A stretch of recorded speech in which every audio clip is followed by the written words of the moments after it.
Aujourd'hui, on va expliquer une nouvelle leçon qui s'appelle Calculer avec des parenthèses pour la classe EB5. Et c'est la partie 1. On commence par un premier exemple. Marie a un paquet de 125 bonbons. Elle a aussi 8 paquets de 250 bonbons. Combien a-t-elle de bonbons en total? On commence par expliquer le problème. Marie a un paquet de 125 bonbons, c'est-à-dire un sac qui contient 125 pièces de bonbons. Et vous avez un paquet de 250 bonbons, un deuxième, un troisième, un quatrième, et puis 5, 6, 7 et 8 paquets. Et dans chaque paquet, il y a 250 bonbons.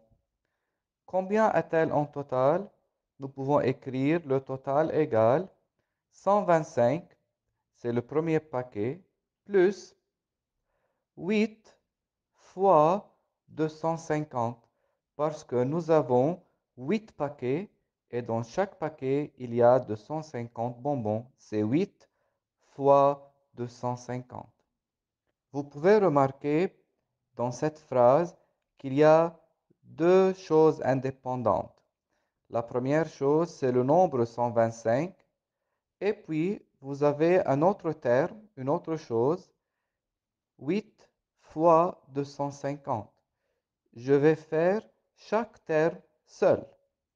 C'est pourquoi je commence par écrire total égal 125 plus, j'ouvre les parenthèses, 8 fois 250 et je ferme les parenthèses. Qu'est-ce que je fais dans cette écriture? J'ai dit que moi, j'ai deux termes.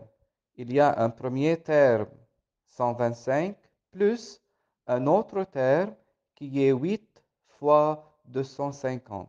Pour pouvoir séparer les deux termes, j'ai utilisé les parenthèses pour dire que j'ai deux termes. Le premier, 125, l'autre, c'est 8 fois 250. Qu'est-ce que j'ai obtenu donc maintenant? Total égal 125 plus, entre parenthèses, je peux écrire 8 fois 250. Maintenant, vous allez apprendre une règle d'or. La règle d'or dit, il faut toujours commencer par le calcul entre les parenthèses, c'est-à-dire avec la phrase que j'ai ici, je dois commencer par les parenthèses. C'est pourquoi j'écris le premier terme tel qu'il est, je ne change rien, plus, maintenant, je vais calculer 8 par 250. Vous pouvez utiliser la calculatrice ou bien vous pouvez effectuer cette opération mathématique sur le brouillon et vous allez obtenir 2000. Maintenant, j'ai une addition de deux termes. Je peux directement additionner 125 plus 2000 et j'obtiens 2125. Maintenant, je peux dire que Marie a 2125 bonbons. Le deuxième exemple, un libraire a reçu 65 piles de 24 cahiers et 15 piles de 30 cahiers. Quand on dit pile, cela veut dire comme un paquet, comme si on disait il a reçu 65 paquets et chaque paquet contient 25 cahiers. Combien de cahiers a-t-il reçu? Tout d'abord, on explique l'énoncé. Nous avons 65 piles de 24 cahiers et nous avons 15 piles de 30 cahiers.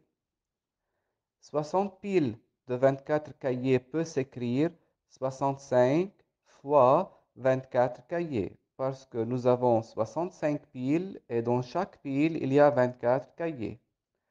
Puis nous avons 15 piles fois 30 cahiers parce que nous avons 15 piles, chaque pile contient 30 cahiers.